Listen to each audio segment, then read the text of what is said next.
Hello, welcome to a new episode of SYNTH News, the format to summarize all the hardware, software and iOS synthesizer news. This time I recorded with the mic me, and please let me know how the quality is. So let's go!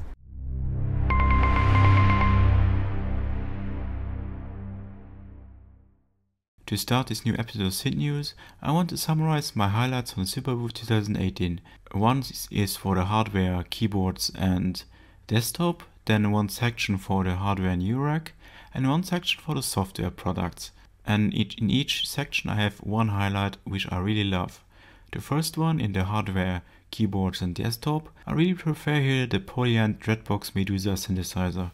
It's a very different synthesizer because it features pads instead of keys, and these pads have a sensibility in X, Y and Z, so it's very versatile how you can play it.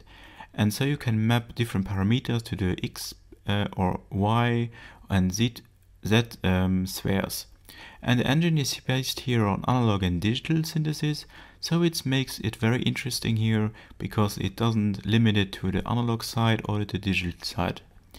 And what is also very powerful here, what is also known from the Quark synthesizer, for example, you can record every parameter here in the sequence. So you can create very crazy sequences here.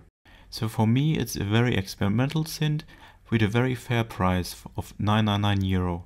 So compared to other companies, it's for me a very fair price for paraphonic synth, and it comes also with a very solid design case here. So for this price, it's a very interesting new synth from Poignant Red Box. In the URAC domain, for me one of the highlights was from the independent developer VPME, the Spooky Action. It's a URAC module that paired the URAC world to the Ableton link. It features a wireless transmitter inside, and this allows you to send out clock signals and also triggers. And you can see on the display the BPM of the speed, actual speed. And you can also change here the phase of the signal. For around €300, it's maybe a bit more than normal URAC modules with this amount of features, but for me it's fine because it's a one-man show. It's a developer which makes everything alone, so it's fine. And this module is especially nice because you can pair it with Ableton Live, with the DAW, or even with iOS apps like sequencers, core gadgets or much more. So it's a very interesting module here to combining the hardware with the software side. On the software side, for me, the highlight of this year's Superbooth is Pexasonics Omnisphere 2.5 update. Especially here because it features now hardware synth integration. So you can use your hardware synth if it's supported by the software in Omnisphere. So many parameters from Omnisphere are directly mapped to a wide range of hardware knobs. So you don't need to map them extra. So you connect your device and you select a mapping. There are several mappings available, like the Minilog, the Behringer DeepMind 12 and others.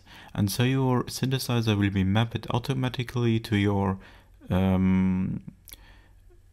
to the different synth parameters of the Omnisphere. And cool here, for example, the cutoff of the hardware synth is mapped directly to the soft synth cutoff. So it makes very logical how you can turn the knobs if there is now an oscillator shaping marked on your hardware synth.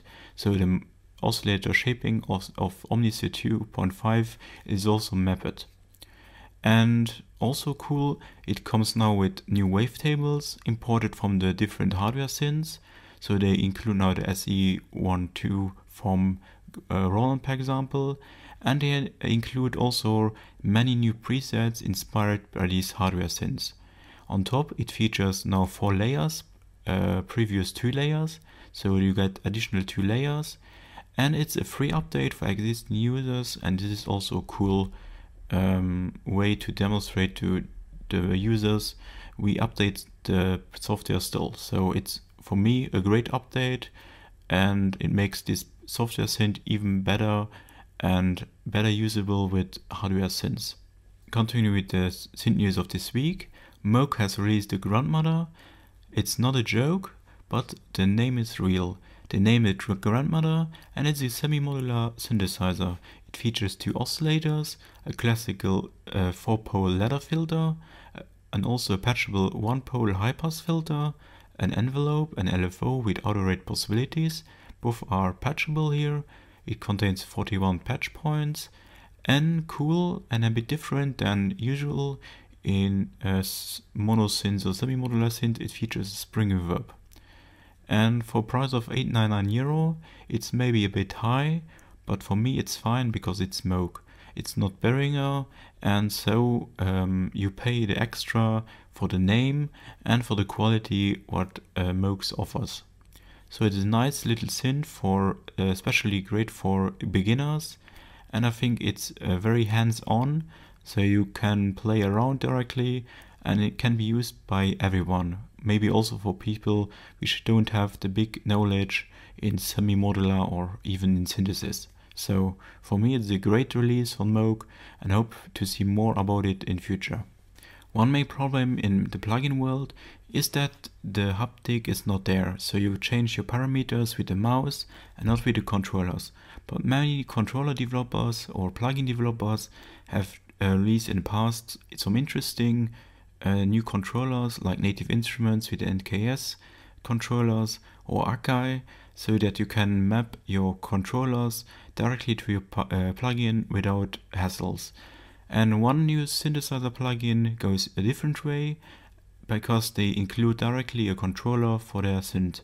The Citrel X is a new synthesizer plugin with 2 oscillators based on SFZ2, 15 different filters, many modulation possibilities, LFOs, envelopes, sequences, arpeggiators, effects, delays, reverb, and more.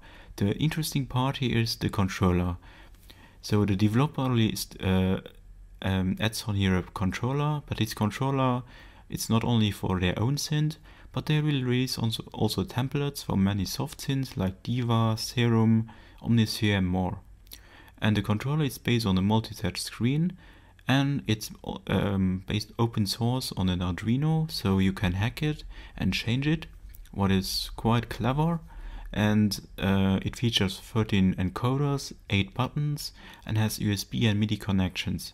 So interesting product here, or Kickstarter product here, and the developer said they will release it in May on the Kickstarter.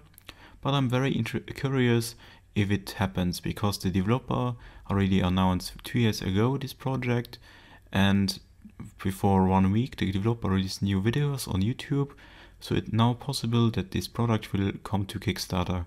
A price and availability is not yet announced, but for me it's an interesting product that demonstrates us in which direction the plugin industry must go. You remember the cheesy sound of the PSS Portasound FM synthesizer by Yamaha? They are back, but not in hardware but in software. The best known software developer Ploke has released them in software form, in a plugin, and they guarantee the full authenticity and a bit accurate reproduction of this famous FM synths. They are still famous on the second-hand market, so now many people can use them in their DAW, and it's a simple 2 FM operator synth, and it has a very characterful FM sound. And the developer also announced that other synths in the same idea are coming soon, so as plugin based on 8-bit synths or gaming consoles and more. It's available for $29.95 USD, what is a very fair price for it, and I recommend you to check out the video by Cuckoo, which played already with the Porta FM. So for me it's an interesting synth, and it's a very different idea to take such a, let's say, a very budget synth to bring it to the software world. So for me it's cool because I know Ploke, they make really cool stuff, and so big thanks for releasing this. We know that Mr. Trump doesn't love Mexican, but the country has also some interesting synthesizers. Hardmods Electronics from Mexico, which I doesn't know before, released a new semi-analog synth with a built-in spring reverb. And it's here a semi-modular engine, so you can patch it, and it features 2 VCOs, 1 filter with a 4-pole 24 dB character, and 1 filter on the standard filter design.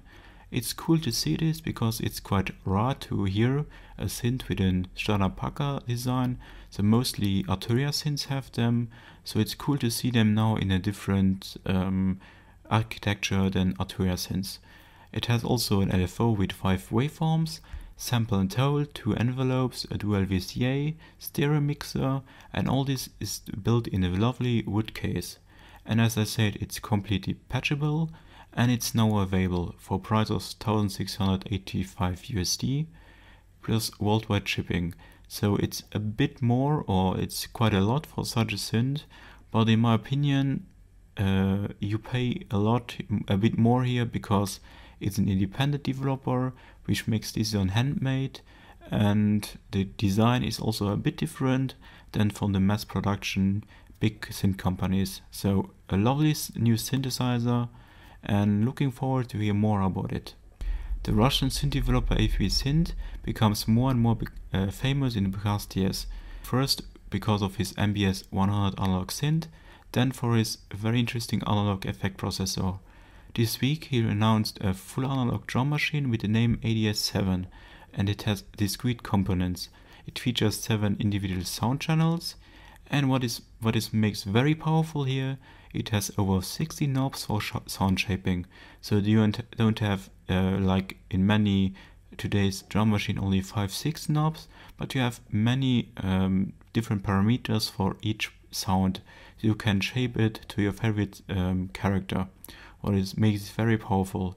It features 16 to 32 step sequencer, so it has 16 steps to 32. A clock external gear, so you can clock very nicely then here your synthesizers and more. It has MIDI in and MIDI out, TV triggers, stereo output, and a price and availability is not yet announced. I'm looking forward to hear it because the entire unit looks interesting, maybe a bit too big, but an interesting concept for a new analog drum machine. Also in this episode of Synth News, I have something for the iOS world. You maybe remember on this great drum machine patterning, which is based on samples. The developer announced today or this week the further development of this app.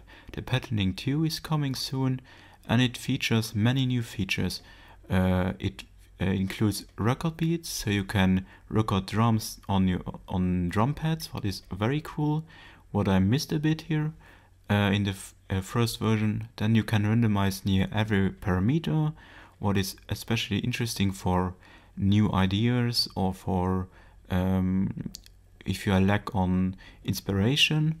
Then you have ratcheting, what brings interesting new drum sequences. And then something what is very powerful here, you can change the drum kits for every pattern, so you can create very versatile sequences here. Then there are new loop possibilities and more. Patterning will be available in July and can be pre-ordered now already on the App Store with a 25 off discount. And if you are a user of Patterning 1, I'm pretty sure you must have Patterning 2, so pre-order now so you can save a bit on the price. In the past months, more and more new synthesizer events happens. One more now in Germany. The Knobs and Wires in Munich is a new synthesizer event, which will happen on June 2nd, and it will be a synth fair with seminars, DIY workshops and more. So they have played many cool artists there, and in there you can visit a synth fair and then solder some interesting DIY synths not available on their market. So if you're interested in such an event and live in the region of Munich or Bavaria, I really recommend you to visit the Knobs and Wires in Munich, because you will see many great people there, you can talk with them, and to be honest, it's better to see them in person than talking on Facebook with them or on Twitter. So don't miss the knobs and wires in Munich. I have also a deal of the week. For limited time, all the Moog apps for iOS, so the Model 15, the Model D, Animoog and more are on sale. So this sale is happening now during Moogfest.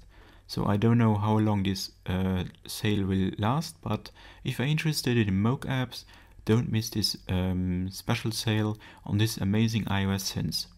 And if you are interested in other deals, please visit the audiomidi.deals website, my latest website dedicated to hardware and software deals on synthesizers, drum machines, effects, plugins, iOS apps and more. So if you are interested in deals, please visit my latest website, audiomidideals.deals. I hope you enjoyed this new episode of Synth News. Please let me know in the comments below what your favorite news of the week. It would be cool to discuss with you. And as usual, if you enjoyed this video, please leave a positive thumb and a subscription for more future videos. Big thanks for watching, and don't forget to join the Patreon page for sound demos, more videos and sound content for free, and to participate on exclusive sound giveaways for Patreon users only. Big thanks for watching, and hope to see you very soon in one of my next videos. Bye!